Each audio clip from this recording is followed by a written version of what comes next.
Alright, so we're gonna pick up from where I left off on Furina's character quest line, the little Oceanid. So we were gonna be meeting up with her and the troop over at their stage location that they have.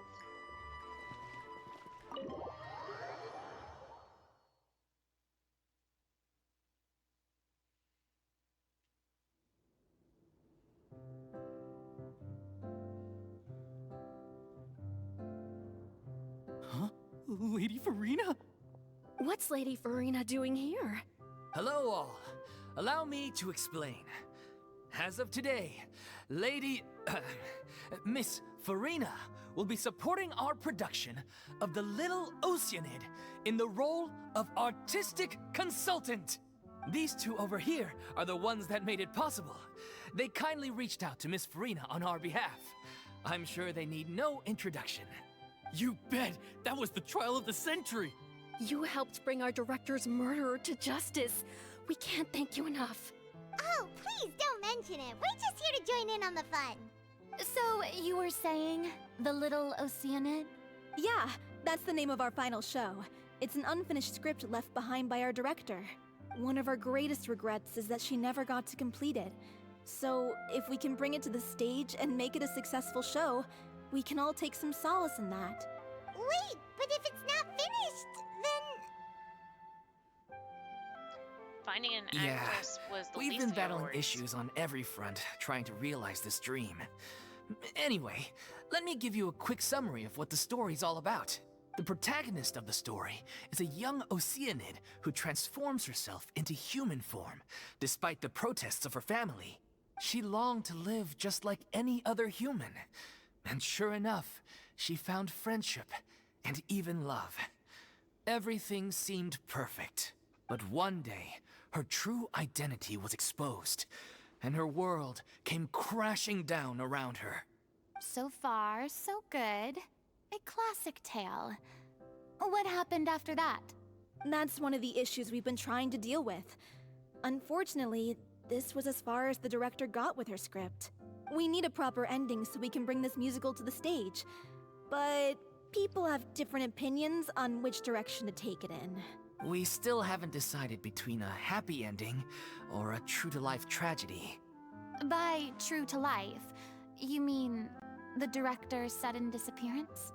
Yeah, like they say, truth is stranger than fiction. But then there's the question of whether we really want to use the stage to pass our raw pain onto the audience. Exactly. A lot of the time, people come to watch a show just hoping for some light entertainment. We have to consider their emotional stake in this, not just our own. And one last thing. We're still waiting on confirmation from two of our main actors. The first is Paulo, who plays the protagonist's lover. He's locked himself away to focus on writing an ending for the script. But the deadline's passed, and we still haven't heard from him. The other is Villemont, who plays the main antagonist. He took the director's death pretty hard. Hasn't set foot in the city since. He did write to us, promising that he'll be there for the final performance, but we haven't seen or heard from him since. So we're not really sure what to make of that. Huh. Although, now that we have Miss Furina helping us, maybe we should take the opportunity to get everyone back together. What opportunity? What do you mean? Maybe you're unaware, but your name has always been like a rallying cry for us. Our director was constantly singing your praises. All of us look up to you as a role model. Oh, stop. You're making me all flustered. Although, not in a bad way. I suspect the reason they're dragging their feet is that they have their doubts about whether the show will really go ahead, considering all the issues you've been facing. But one by one, all the obstacles are being removed. Now is the time to rally the troops. Makes sense. Okay, priority number 1, let's check in with Paulo and see where he's at with the ending. He went back to Poisson a few days ago. Said that staying in a friend's home might help him to relax and escape the feeling of isolation. I thought the last thing his friend would want right now would be to take visitors, given that Poisson was flooded not too long ago. But I guess it's the opposite. A friend in need and all that. Yeah, maybe he can could use some company. Poisson. Is something wrong? Nothing. I suppose my presence will be indispensable if we are to restore his faith in the show. So, allons-y. To Poisson! Alright, so let's head on over to Poisson now.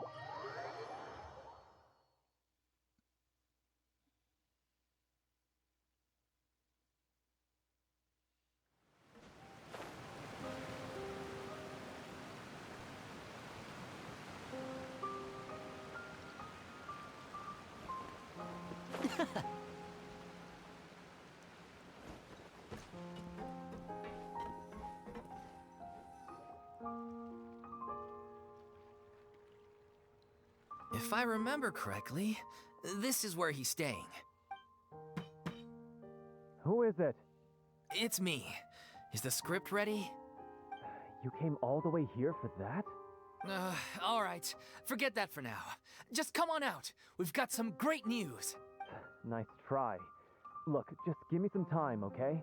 I'm just wrapping up this last part of the script. I'll be out once I'm done. Okay then. Looking forward to your masterpiece. So, as expected, he's missed the deadline. The ending is one of the most important parts of the show. Even once he's done, it isn't final until we've all had the chance to read through and make sure we agree on it. Someone told me they'd just seen you in Poisson.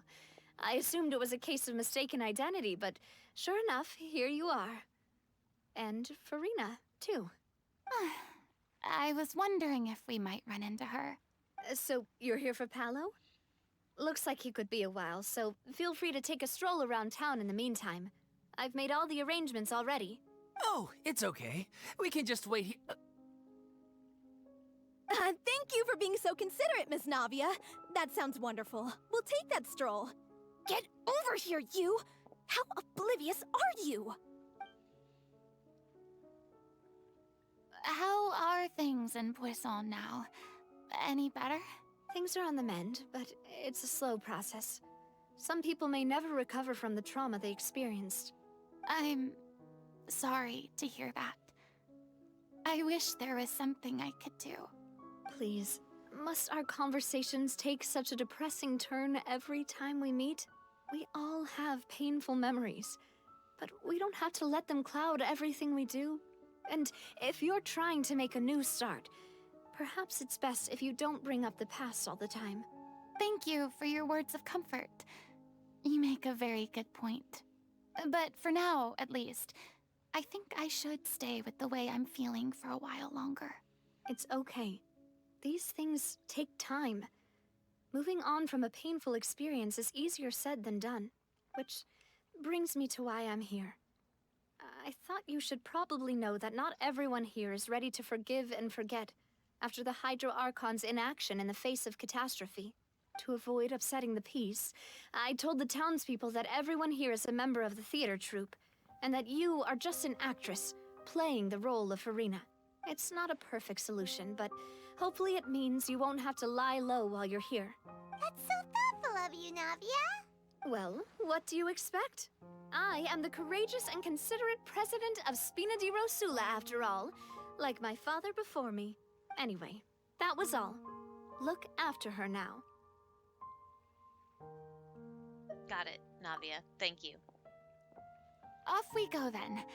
Let's take a look up there. I don't have any friends that I can be frank and honest with, so maybe she's right. You're the closest thing to friends that I have.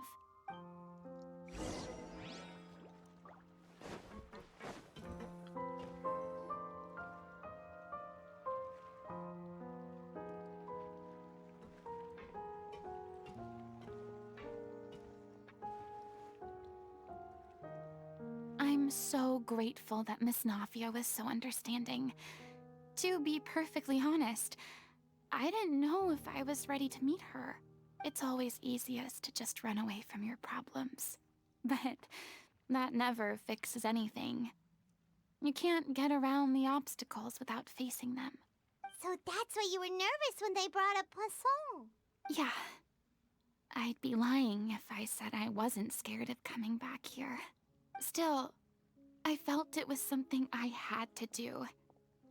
As I was saying before, I want to see for myself the things that I never could in the past. I'd be overjoyed if the people here could find it in their hearts to forgive me. But they're more likely to unleash a tirade of vitriol against me, which, of course, I completely understand and accept. I'm sure some people didn't buy Navia's lie. Yeah, I can tell people are watching me.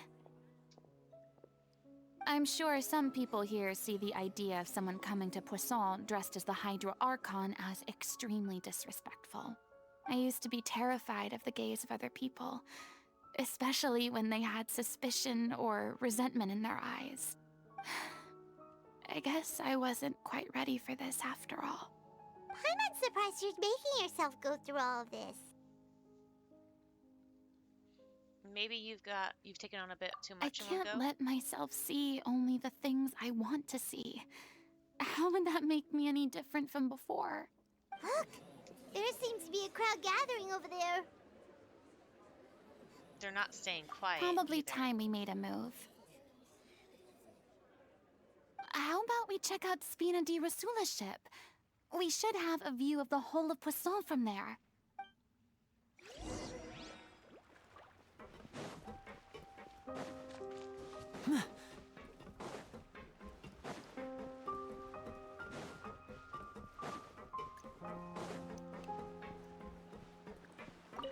Loot.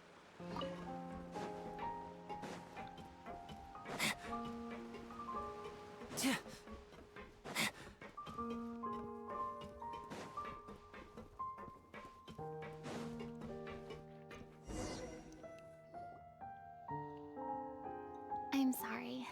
You probably just wanted a relaxing stroll. And here I am dumping all this heavy stuff on you.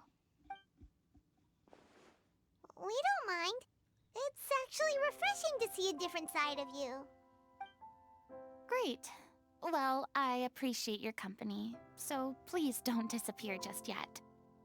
I don't know whether you can tell, but the years of suffering and loneliness aren't the only reason I have a hard time facing up to who I used to be. As I stand here by the ship, I can't get the images of the rising water out of my mind. One after another, people were taken by the water. All those treasured lives and memories washed out of existence in an instant. They thought their god would protect them.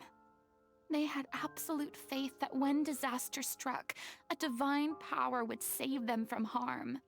And all the while, I played my part to perfection to convince them that was true. But then the floodwaters finally came, and the Hydro Archon did nothing. You shouldn't look at it like that. You're only doing your duty. Don't be so I've harsh on had to yourself. go through so many moments like that for the sake of protecting the truth. As time went on, it got harder and harder to bear, and I became more lonely and isolated. Eventually, I realized I had nothing left except the truth. I became terrified of completely failing in my task, and was haunted by the thought of being left all alone, weeping on my throne. Fortunately, we were able to avoid the worst-case scenario thanks to the help of heroic individuals such as yourselves. Everyone rose to their responsibilities, and I finally regained my freedom. But on some level, freedom also means no longer being needed. I have no further use to people. Paimon would have never imagined you'd see it that way. Think of your freedom as your reward? reward. Because now you can finally speak your heart. You don't have to be anguished and alone anymore. I guess so. And back then, I didn't even dare to dream about having someone to confide in. I was scared of someone recognizing me for who I truly was, and exposing the secret I swore to protect. Believe in the Furina you see on stage. She is the one you can trust. I had to keep all my feelings, all my curiosity about life to myself. No one could be allowed to know. That's what I really meant when I said I'm no good at maintaining relationships. So that's where you were coming from. Paimon totally thought you were just a bit of a diva at heart. Could you please get off my case? I don't know what's gotten into you today. I'm making an effort here. You could at least try to do the same. What Paimon meant to say was, she doesn't like to see you down. So down. Do you feel better having gotten all this off your chest? I do. I once had nothing but the truth, and now I'm finally free to live my own life again. And even though I have no idea where I'm going right now, at least the choice is in my hands. All right, it's about time to head back. Paulo should have finished the ending by now. Sure. Okay, let's head back and check it out.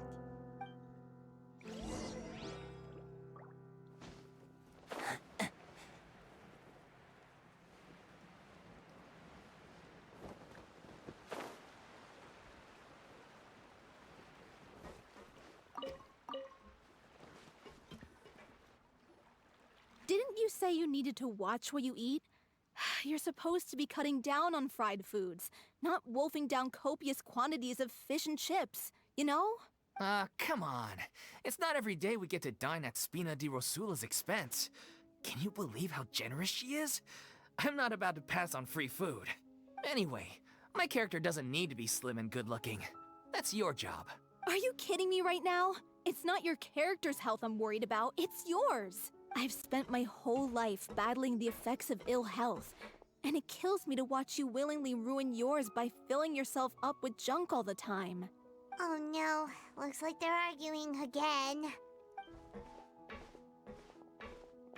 We're back! Could you maybe put your differences aside for a moment? Ah, you're back. We've been enjoying Spina di Rosula's VIP treatment in your stead. Paulo's nearly done. We shouldn't have to wait too much longer. Great! So you were discussing your characters, right? We heard she's playing the Oceanid who turns into a human girl. What about you? Me? I'm an Oceanid too. He was originally supposed to take the form of a crane, but he outgrew that role.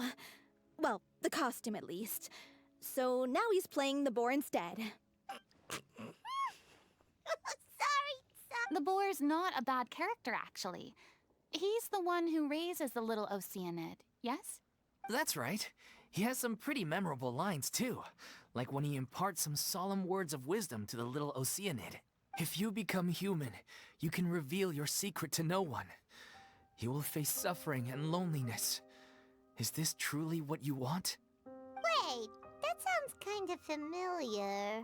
It's the most important line in the whole script. I think it's a symbolic statement about our director's life and legacy.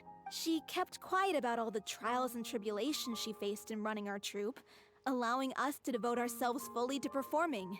It was only after she was gone that we realized how tough her job really was.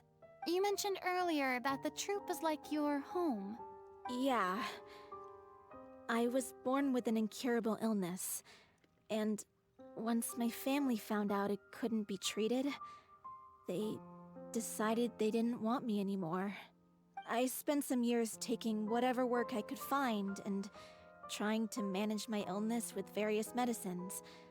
But whenever I had a bad flare-up, I'd be lying in an alleyway for days at a time. It was like that until the director found me one day. She told me I had a great voice and asked if I was interested in studying singing from her. I said yes. She took me under her wing, taught me to both sing and act, helped me find Mora for my meds, took care of me when my condition decided to flare up. I know it was all a huge burden on her. She sounds like a really incredible person. She really was. She gave everything she had to her troupe and the people in it. All of us were so proud to call her our director. I was a lost child too when she found me. As the child of a murderer, My parents weren't around when I was little, so I got sent to an orphanage. The other kids were always picking fights with me. They'd say things like, "Come on, you must be pretty tough if you're the son of a murderer." It was just to taunt me, though. I was an easy target, and they knew it. One day, I got beaten up so bad that I just couldn't take it anymore, so I ran away. I lost all faith in humanity by that point. Thought the whole world was out to get me. Let me guess. Fortunately, the next person you ran into was the director. Yeah. For the first time in my life, I was somewhere I felt safe. And I promised myself I'd stay here until the day the group parted ways. The day you hoped would never come. How times change. Oh, you're finally done? Get your butt over here. There's someone I need to introduce you to. This is our new artistic consultant, Miss Furina. Furina? The Furina? Oh my god, how did you manage to wrangle that? Please, the honor is all mine. I was profoundly moved to hear about your troupe and your wonderful director. I just wanted to do something to help. Same here. Even so, this is just... Oh, wow. I'm sorry. I'll try to calm down. Now, where was I? Ah, yes, the script, of course. Let me give you a rundown of how the story unfolds in my version of the script. I'm sure you're already familiar with the beginning of the story. A little Oceanid decides she wants to become a human, against the wishes of her family. She finds love and friendship in the bustling city. But then, disaster strikes. The people start to notice that all the fresh water in the surrounding area is slowly disappearing. The soil is becoming arid, plants and flowers are withering, and the people begin to panic. The little Oceanid, Cleo, and her lover decide to do something about it, and investigate the truth of the matter together. In the end, they discover that all the waste and pollution created by humans over the years has caused the fresh water to flee the land, as if driven by a consciousness of its own. Consciousness? You mean the water is sentient? Water as a conscious entity. There's actually quite a few stories that explore this theme. Since the little Oceanid is a water spirit, she immediately understands how the water is feeling. She then tells her lover about her true identity, as well as the truth behind the crisis. Her lover accepts her for who she is, and works with her to find a way to bring the water back. However, unbeknownst to them, there were some people eavesdropping when she revealed her secret. The little Oceanid is accused of being directly responsible for driving the water away, and faces the greatest dilemma of her life. And then? In the end, she makes the brave decision to sacrifice herself to save her lover, and the rest of humanity. Huh? But didn't they all treat Cleo like a villain? Why would she want to save them after that? Well, she mainly wanted to save her lover, plus everyone who'd stood up for her. Through her love for her human partner, she was able to find an even greater love, one that extended to all of humanity. Surely the biggest strength of Cleo's character. There's actually something else that bothers me. You know the protagonist is supposed to represent the director, right? And she never had the chance to become a hero in our world. If we're serious about dedicating this show to her memory, we should make the ending as true to life as possible. What about if the little Oceanid is hounded to death by people who hate her, her lover makes sure her secret never gets out, and humanity continues down the path to extinction? That sounds like too cruel of an ending to me, and perhaps a little irresponsible to present to the audience. That ending would be a perfect mirror to Director Aureli's death, both arbitrary and meaningless. On the day when she went missing, Director Aureli had instructed us all, somewhat out of the blue, to leave the court of Fontaine and wait for her outside the city. We waited and waited at the rendezvous point, but she never came. By the time we returned to the city, she disappeared without a trace. We looked for her. The Gardamex looked for her, but she was nowhere to be found. Increasingly, all the signs seemed to point to her being the latest victim in the serial disappearances case. The director was the kindest soul in the world. Yet she was senselessly sacrificed for the sake of a so-called experiment by someone who had nothing to do with her at all. But doesn't the way she suddenly told you to leave the city suggest that maybe she had some sense of what was about to happen? It almost seems as if she was moving you to safety. I've been trying to follow up on that ever since, but all my efforts so far have turned up nothing. Villemont might know something, but he won't open up to me. Villemont? The one who's playing the role of the villain? Yeah. He's been overwhelmed by grief. I think the director's death hit him hardest of all. Grief? Guilt, more like. Also, I have a hard time imagining that anyone took it harder than me. Because, well, speaking of the play being true to life, I was deeply, madly in love with Aurelie. What? You kept that one quiet. It's time to be upfront with you all. No more keeping secrets from each other. We'll never be able to agree on the ending if we can't be honest about how we feel. I did tell her how I felt once, but she turned me down pretty much straight away. She said that we were all like brothers and sisters to her, and she'd never considered us as potential romantic partners. Not that it came as a shock or anything. It was what I was expecting to hear. So I told her I'd always be there for the troupe, and I'd always be there for her. I said, maybe one day in the future, when everyone's settled into their own lives and on the up and up, and managing the troupe no longer required her constant attention, well, maybe then she could reconsider what she really wanted in her life. And now, that day will never come. Oh, Paulo. So if I'm the one writing this ending, then I'm gonna make sure it does right by Aurelie. I won't let anyone get in the way of that. In that case, you have to straighten things out with Villemont once and for all, face to face. We've all had our differences of opinion over the ending, but those two have never seen eye to eye on anything. One of them has to compromise if we're ever going to reach a final decision. Well, if that's where we're at, looks like it's time to go visit Villemont. Are you ready to face the truth? Honestly, I'm slightly terrified. But for the sake of our final performance, I'll do whatever it takes. Funny you should ask, though. You really do get what I'm going through right now. I certainly do. Come on, everyone. Allons-y! Alright, so I'm going to end this segment here, which is a good point because it's ending this section of the quest line. So that's going to be it for the little Oceanid, so I'll see you guys later.